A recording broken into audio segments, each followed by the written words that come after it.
성경 말씀입니다. 창세기 27장 19절 말씀 우리가 다 같이 한 목소리로 봉독하겠습니다. 야곱이 아버지에게 대답하되 나는 아버지의 맏아들 에스로소이다.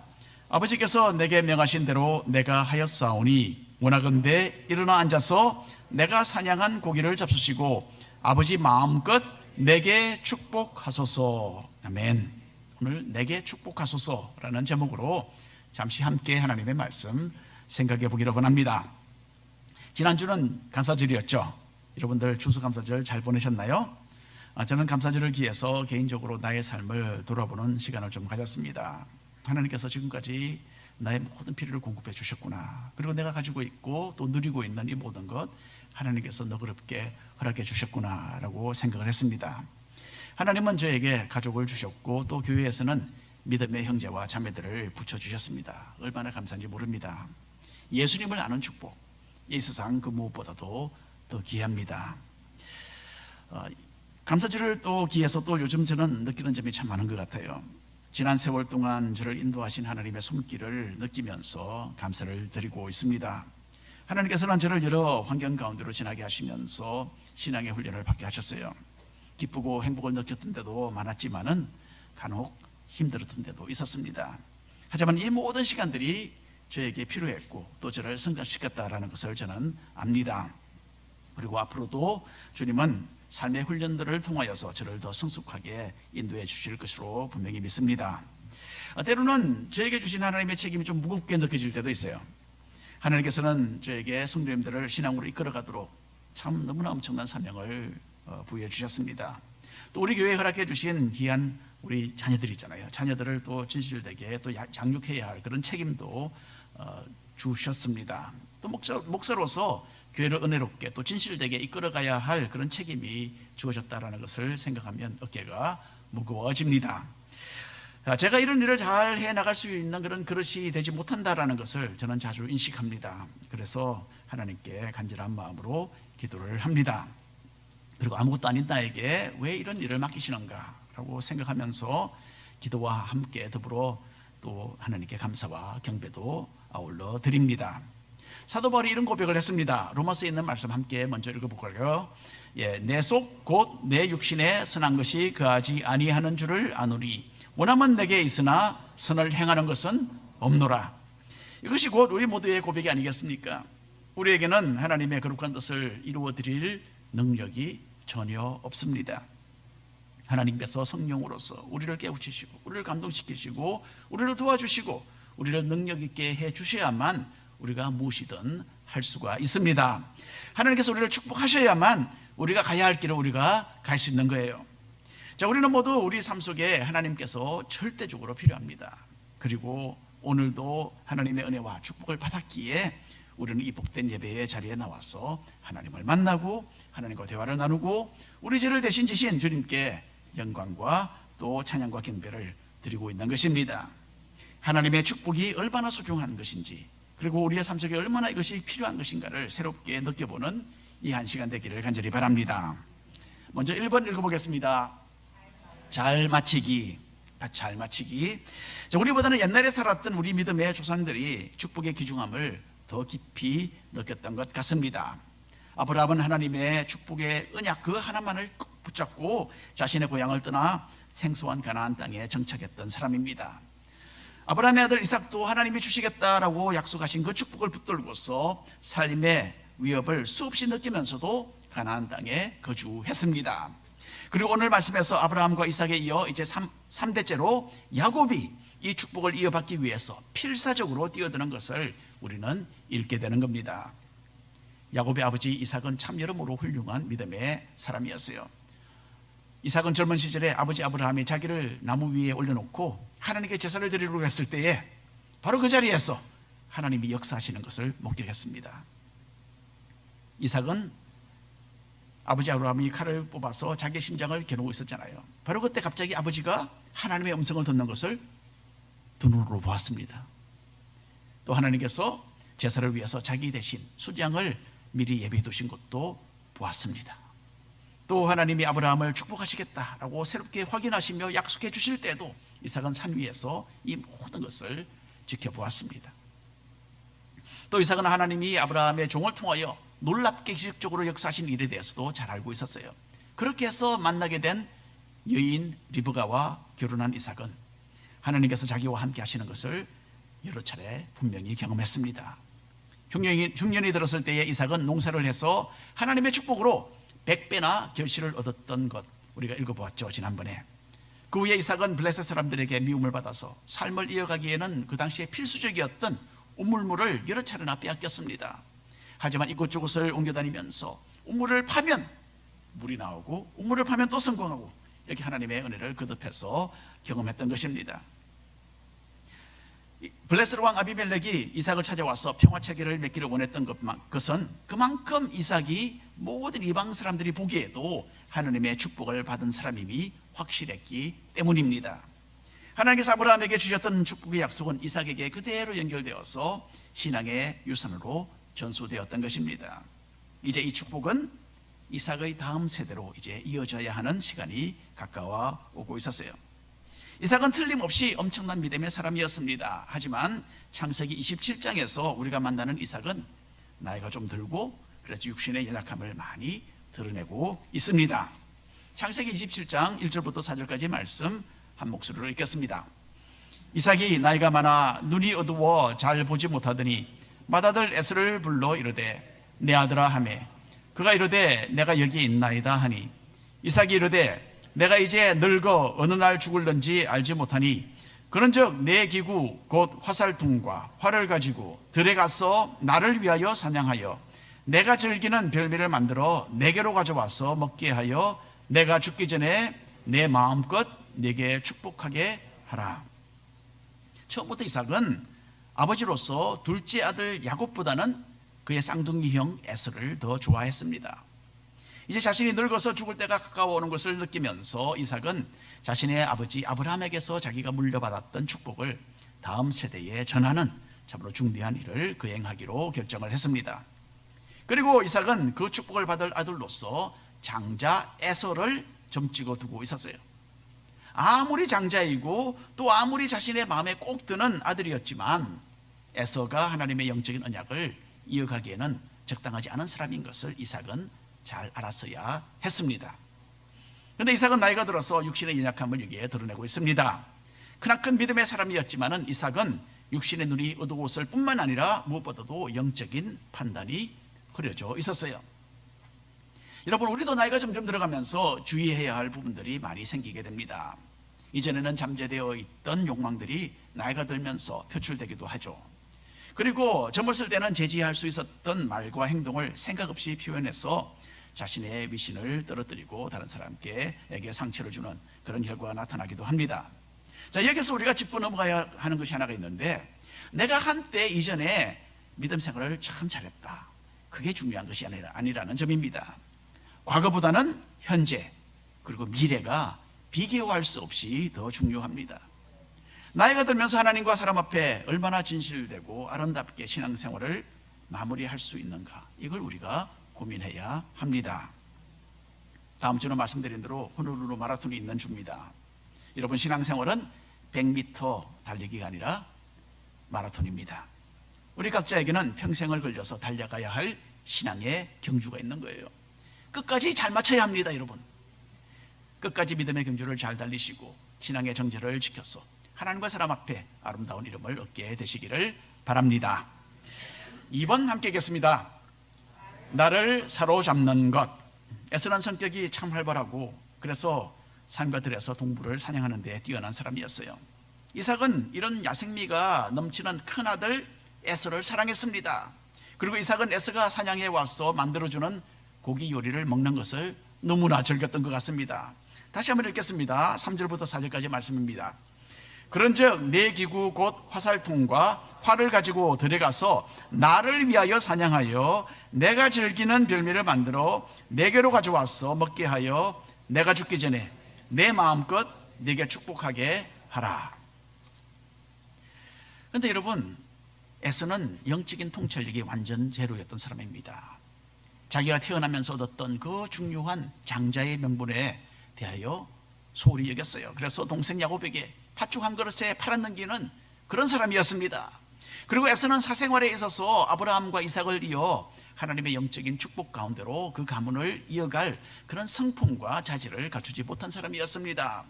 오늘 본문이 있는 창세기 27장에서 한 장 뒤로 넘기면 창세기 26장에 이런 내용이 거기에 언급이 되어 있습니다. 26장 34절 35절 말씀입니다. 에서가 40세에 헷 족속 부에리의 딸 유딧과 헷 족속 엘론의 딸 바스맛을 아내로 맞이하였더니 그들이 이삭과 리브가의 마음에 근심이 되었더라. 성경을 읽을 때에 기억해야 할 것이 하나 있습니다. 성경의 장절은요, 처음부터 있었던 것이 아닙니다. 지금부터 한 500-600년 전에부터 사용되기 시작했어요. 그전에는 장도 없고 절도 없었습니다. 처음부터 끝까지 쭉 이렇게 연결된 성경의 책들이었습니다. 자, 성경이 장과 절로 나눠진 것은 많은 도움이 됩니다. 그런데 간혹 뜻밖에도 성경을 제대로 읽는 것에 방해가 되기도 해요. 한 장에서 다른 장으로 넘어가면서 그 연결이 시각적으로 끊어지지 않습니까? 그렇기 때문에 이야기의 흐름도 우리의 생각에서 자연적으로 단절되는 것이 하나의 아쉬운 점입니다. 그런데 여기서 보는 대로 창세기 26장 마지막에 나오는 에서의 아내들에 대한 이야기는 창세기 27장에 나오는 이야기와 직접적인 연결이 있습니다. 어머니 리브가가 에서에게 갈 그 축복을 가로채서 둘째 아들 야곱의 것이 되도록 했던 참으로 중요한 이 상황적인 배경이 26장 마지막에 이렇게 제시되어 있는 것입니다. 그래서 에서는 영적인 것에는 전혀 관심이 없는 사람이었고 이런 태도가 결혼 생활에서도 그대로 나타났다라는 이야기입니다. 에서가 선택해서 결혼했던 이방 여인들은 아버지 이삭과 어머니 리브가에게 크나큰 근심거리와 많은 고통을 안겨주었습니다. 에서는 그 당시 이 지역에 전염병처럼 번져 있었던 가증한 죄악에 물든 여인들을 아무런 생각 없이 아내들로 맞이해 드렸던 것입니다. 에서가 이렇게 본질적으로 영적으로 부적합한 사람이었는데도 이삭은 에서에게 하나님의 축복과 더불어 가문을 이어가는 크나큰 역할을 몽땅 물려주려는 그런 결정을 내리고 있는 것입니다. 이삭은 자신이 좋아하는 고기 요리를 잘 먹여주는 아들이었기 때문에 에서에 대한 이 올바른 평가를 내리지 못하고 있었던 것입니다. 이삭은 하나님께서 이미 에서가 아니라 둘째 아들 야곱을 선택하셨음을 알고 있었어요. 하나님께서는 큰 아들이 작은 아들을 섬길 것이라고 미리 알려주신 적이 있었습니다. 그런데도 이삭은 자기의 입을 즐겁게 해주는 에서에게 더 마음이 끌렸던 거예요. 그래서 신약 성경에서 망령된 사람이라고 평가되어 있는 에서에게 하나님의 축복을 넘겨주려고 했습니다. 믿음의 사람 이삭이 이런 실수를 저지르는 것을 보면서 우리도 좀 생각을 해봐야 합니다. 이삭이 큰아들 에서가 사냥을 해서 만들어주는 요리를 즐겼던 것처럼 여러분, 이 세상에는 우리의 관심을 끌고 우리의 눈과 귀를 즐겁게 해주는 것들이 대단히 많습니다. 저는 과학에 관심이 많은 편입니다. 특별히 로봇공학, 또 자율주행, 그리고 AI의 개발과 혁신에 대해서 상당한 흥미를 느낍니다. 그래서 이런 주제로 만든 영상을 보는 것을 좋아하고요, 또 여기에 관련된 정보를 최신 상태로 저는 유지하고 있습니다. 저는 또 운전하면서 라디오를 켜서 듣는 것을 참으로 좋아해요. 라디오도 그냥 음악이 아니라 뉴스를 저는 듣기를 참 좋아합니다. 그래서 라디오 전파를 통해서 들려오는 뉴스를 접하고, 또 라디오 방송 진행자들이 정치와 경제와 문화에 대하여 논평하는 것을 저는 즐겨 듣습니다. 어떤 때는 목적지에 도착을 했는데도 차에서 나오지 않아요. 그 방송에 계속 귀를 기울이는 저 자신을 발견하고는 합니다. 물론 어떻게 세상이 돌아가는지를 알 필요가 있기는 합니다. 하지만 내가 너무 이 분야에 지나친 관심을 가지고서 몰두하고 있구나라는 것을 느끼게 됩니다. 그래서 최근에는 이런 세상의 여러 흥미로운 주제에 대해서 좀 제가 브레이크를 걸고 있습니다. 운전을 할 때도 의도적으로 라디오를 켜지 않아요. 대신에 찬양을 듣는 것으로 지금 대체하고 있습니다. 여러분, 우리 자신들을 조금만 돌이켜보면 우리가 세상을 참 많이 사랑하는구나, 이걸 알 수가 있어요. 사람마다 관심 분야는 다를 수가 있습니다. 쇼핑에 막 집중하는 사람들이 있어요. 또 세상적인 음악이나 연속극, 영화 이런 것에 많은 시간을 보내는 사람들도 있습니다. 또는 지나칠 정도로 건강 유지에 몰두하는 사람들, 또는 운동에 지나치게 빠지는 그런 경우도 있고요. 그리고 물론 돈을 많이 벌기 위해서 올인하는 사람들도 있습니다. 세상의 것들이 우리의 삶 속에 범람해서 들어오면요, 영적인 시각과 기준이 흐려질 수밖에 없어요. 우리 모두에게는 절제가 필요합니다. 그리고 이제는 말씀과 기도의 삶을 다시 회복하고 주님 한 분만을 사랑하고 그분의 부르심에 헌신하는 그런 신앙의 본질을 되찾는 우리 모두가 되기를 간절히 바랍니다. 3번 읽겠습니다. 내가 받은 복. 에서는 아버지 이삭의 말을 듣고 좋아서 바깥으로 사냥을 하러 나갔습니다. 그런데 그 계획이 리브가에게 알려졌어요. 아브라함이 선언했던 축복이 이삭에게 이루어지는 것을 두 눈으로 똑똑히 본 리브가는 이삭이 내릴 그 축복이 다음 세대에 그대로 이루어질 것을 분명히 알았습니다. 그래서 리브가는 첫째 아들 에서가 아니라 둘째 아들 야곱을 불러서 이렇게 말을 하기 시작합니다. 8절 9절 10절 읽겠습니다. 그런즉 내 아들아 내 말을 따라 내가 네게 명하는 대로 염소떼에 가서 거기서 좋은 염소 새끼 2마리를 네게로 가져오면 내가 그것으로 네 아버지를 위하여 그가 즐기시는 별미를 만들리니 네가 그것을 내 아버지께 가져다 드려서 그가 죽기 전에 네게 축복하기 위하여 잡수시게 하라. 어머니와 둘째 아들이 지금 짜는 거예요. 짜고 일을 벌이는 겁니다. 리브가는 하나님께서 미리 말씀하셨던 대로 그 축복이 둘째 아들 야곱의 몫이 되어야 된다라고 생각하고 있습니다. 게다가 야곱은 자신의 마음에 꼭 드는 그런 성품을 가진 아들이었어요. 그래서 리브가는 야곱이 그 축복을 차지하도록 여기에 보니까 적극적으로 최선을 다해서 도와주고 있습니다. 그런데 문제가 있었어요. 털이라는 뜻을 가진 에서는 말 그대로 털이 많은 사람이었습니다. 반대로 야곱은 매끈매끈한 피부를 가지고 있었어요. 리브가는 염소 새끼를 잡은 후 그 남은 가죽과 털을 둘째 아들 야곱의 손과 또 목에다가 붙였습니다. 어떻게 했는지는 잘 모르겠습니다.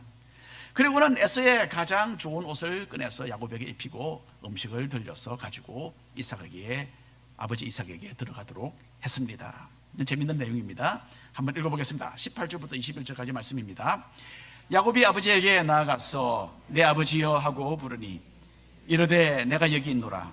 내 아들아 네가 누구냐? 야곱이 아버지에게 대답하되 나는 아버지의 맏아들 에서로소이다. 아버지께서 내게 명하신 대로 내가 하였사오니 원하건대 일어나 앉아서 내가 사냥한 고기를 잡수시고 아버지 마음껏 내게 축복하소서. 이삭이 그의 아들에게 이르되 내 아들아 내가 어떻게 이같이 속히 잡았느냐? 그가 이르되 아버지의 하나님 여호와께서 나로 순조롭게 만나게 하셨음이니이다. 이삭이 야곱에게 이르되 내 아들아 가까이 오라. 네가 과연 내 아들 에서인지 아닌지 내가 너를 만져보려 하노라. 야곱은요 이름이 속에서 차지한다라는 뜻이 있습니다. 그 자신의 이름답게 너무나 이 일을 잘 해내고 있습니다. 물론 어머니 리브가의 도움도 있었지만은 결국은 야곱은 자신의 그 능숙한 거짓말로 아버지를 잘도 속여나가고 있습니다. 자기 자신이 큰 아들 에서라고 속여서 말을 했고요. 또 하나님의 도우심으로 당신의 하나님 여호와의 도움으로 내가 짐승을 빨리 잡아왔다. 정말 새빨간 거짓말을 했습니다. 이삭은 자신 앞에 있는 아들이 정말 에서인지 의심스러웠어요. 그래서 쭉 읽어보면요, 시간이 없어서 다 읽지 못하는데 한 5-6번이나 확인하려고 애를 썼어요. 음성은 야곱인데 손을 만져보면 이 털이 에서인 거예요. 털이 있는 거예요. 그래서 이삭은 직접 물어도 보고 손을 만져보기도 하고 입을 맞춰보기도 하고 아들의 옷 냄새도 맡아보고 그리고 또다시 물어보며 확인하려 했지만은 결국 분간을 제대로 하지 못하고 야곱을 축복해 줍니다. 28절 29절 어떤 말로 야곱을 축복했는지 보겠습니다. 하나님은 하늘의 이슬과 땅의 기름짐이며 풍성한 곡식과 포도주를 내게 주시기를 원하노라. 만민이 너를 섬기고 열국이 내게 굴복하리니 내가 형제들의 주가 되고 내 어머니의 아들들이 내게 굴복하며 너를 저주하는 자는 저주를 받고 너를 축복하는 자는 복을 받기를 원하노라. 이삭은 야곱에게 땅의 모든 소산의 복과 자손의 복을 빌어줍니다. 그리고 야곱이 왕성해서 다른 민족들과 형제들에게 섬김을 받도록 복을 빌어주었어요. 그리고 무엇보다도 이삭은 하나님께서 아브라함과 자기에게 허락하셨던 그 복을 그대로 야곱에게 넘겨줍니다. 너를 저주하는 사람은 하나님의 저주를 받을 것이고 너를 축복하는 사람은 하나님의 복을 받을 것이다 라는 이 엄청난 내용이었습니다.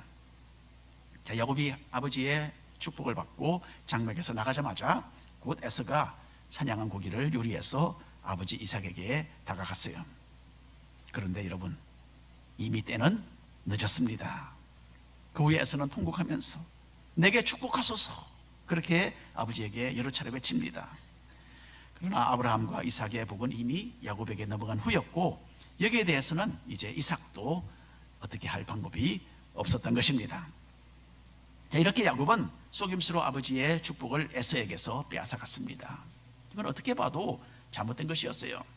성경은 이 모든 일의 진상에 대하여 이렇게 자세하게 기록하면서 야곱의 행동에 대하여 정죄하고 있는 것입니다. 야곱은 이렇게 속임수를 썼던 것에 대한 보응을 받았어요. 여러분, 야곱은 형 에서의 원한을 샀습니다. 그래서 야곱은 에서를 피해서 어머니 리브가의 고향에 가서 사는 동안 어머니의 오빠 삼촌의 속임수 때문에 20년 동안이나 고생을 죽도록 했습니다. 그리고 나중에 야곱은 자신의 아들들의 속임수에 빠졌죠. 그래서 11번째 아들 요셉이 죽은 줄로만 알고 오랜 세월 동안 마음고생을 엄청나게 또 했습니다. 하나님은 죄를 결코 묵인하지 않으신다라는 것을 성경은 이렇게 우리에게 보여주고 있습니다. 자, 그런데 비록 죄악된 상황 가운데서 이루어진 일이었지만 일단 아버지 이삭이 축복을 선언했을 때에는 그 말이 효력을 발하게 되었어요. 큰아들 에서인 줄로만 알고 축복을 해주기는 했는데 이삭이 빌어주었던 복은 몽땅 야곱의 차지가 되었습니다. 그 후로 하나님의 임재하심이 야곱과 함께 있었고 어디를 가든지 하나님께서는 야곱의 힘과 방패가 되어 주셨습니다. 이사야에 있는 말씀 함께 읽어보겠습니다. 43장 1절 말씀입니다. 야곱아, 너를 창조하신 여호와께서 지금 말씀하시느니라. 이스라엘아, 너를 지으신 이가 말씀하시느니라. 너는 두려워하지 말라. 내가 너를 구속하였고 내가 너를 지명하여 불렀나니 너는 내 것이라. 하나님께서 야곱의 자손 이스라엘 민족에게 하신 말씀입니다. 자, 여기서 우리가 놓치지 말아야 할 것은요, 축복의 귀중함과 위대함입니다. 하나님께서는 우리를 창조하시고 우리를 부르신 분이세요. 하나님은 온 우주보다 더 귀한 자신의 아들 예수 그리스도의 생명으로 값을 치르시고 우리를 구원해 주셨습니다.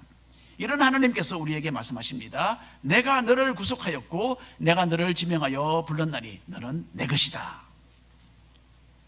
참 야곱과 같이 우리는 죄에 빠져 있습니다. 도무지 자격이 없었던 우리가 놀랍게도 하나님의 엄청난 복을 받아 누리게 되었어요. 우리는 예수님을 믿어 거듭난 하나님의 자녀들입니다. 이제는 하늘나라를 상속받는 이 영적인 축복이 얼마나 값지고 위대한지를 깨달아 알고 날마다 감사하며 이 축복 가운데 거하는 우리 모두가 되기를 간절히 바랍니다. 오늘 결론의 말씀을 드립니다. 하나님께서는 우리가 태어나기도 전에 아예 태초부터 우리를 아시고 우리를 선택해 주시고 성령으로 우리의 마음의 문을 두드리셔서 예수님을 믿도록 인도해 주셨습니다. 우리의 여러 어려움과 삶의 도전들을 통해서 주님은 우리를 인도해 주셨고 지금도 믿음으로 성장시켜 나가시는 그런 가운데 있습니다. 이런 하나님의 은혜에 우리는 감사를 드립니다.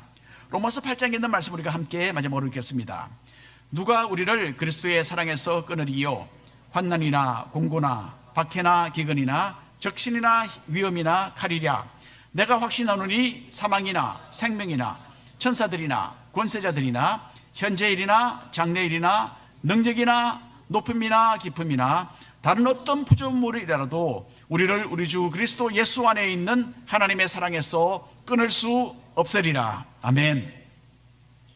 우리는 야곱과 같이 참으로 못나고 죄악되고 우리는 자격이 없지만 하나님은 우리를 불러주셨고 우리를 자신의 것이라고 선언해 주셨습니다. 얼마나 감사합니까? 무엇보다 이 세상의 어떤 상황이나 그 어떤 두려운 존재라도 예수님을 통하여 우리가 받은 이 하나님의 사랑과 축복을 무효화할 수 없다라는 것 우리가 기억해야 합니다. 그만큼 우리를 향한 하나님의 사랑과 축복 강력합니다. 우리를 선택하셔서 축복하시고 또 나아가서 우리를 복의 근원으로 삼으신 하나님께 감사드리시고 천국에서 주님을 만날 그때까지 일평생 복받은 사람들답게 살아가시는 우리 모든 성도님들 되시기를 축원합니다. 기도하겠습니다. 주 하나님 아버지,